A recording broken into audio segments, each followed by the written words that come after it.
ମୁଁ ସ୍ମିତା ଆପଣ ସମସ୍ତଙ୍କୁ ସ୍ୱାଗତ କରୁଛି ଲର୍ନ ଇନ୍ ପାଇପଲାଇନ୍ ଚ୍ୟାନେଲକୁ। ଏହି ଚ୍ୟାନେଲରେ ଆମେ ପାଞ୍ଚ ଧାଡ଼ିରେ ମହାପୁରୁଷଙ୍କ ଜୀବନୀ ବିଷୟରେ ଜାଣନ୍ତି। ଯେତେବେଳେ ପାଞ୍ଚ ଧାଡ଼ିରେ ଜାଣନ୍ତି ଅଧିକା ଜାଣିବାକୁ ଇଚ୍ଛା ହୁଏ। ଯଦି ଅଧିକା ଜାଣିବାକୁ ଇଚ୍ଛା ଅଛି କମେଣ୍ଟରେ ଜଣେଇବେ। ଆମେ କ'ଣ କରିବା ନା 10 ଧାଡ଼ି 15 ଧାଡ଼ି ବା ଲମ୍ବା ଏସେ ମହାପୁରୁଷଙ୍କ ବିଷୟରେ ନେଇକି ଆସିବା। ତାହେଲେ ଆଜିର ଭିଡ଼ିଓରେ ଆମେ ଜାଣିବା ଆଉ ଜଣେ ମହାପୁରୁଷଙ୍କ ଜୀବନୀ ମାତ୍ର 5 ଧାଡ଼ିରେ।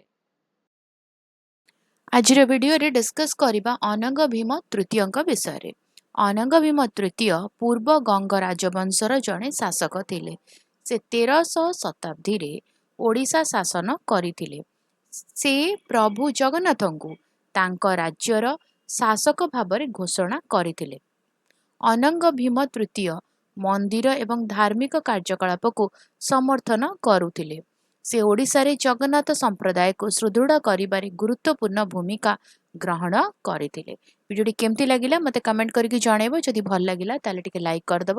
ଭିଡ଼ିଓ ସହିତ ସେୟାର କର। ଚ୍ୟାନେଲକୁ ସବସ୍କ୍ରାଇବ୍ କରି ବେଲ୍ ଆଇକନ୍ ପ୍ରେସ୍ କରି ଅଲ୍ ନୋଟିଫିକେସନକୁ ଅନ୍ ରଖିଥାଅ।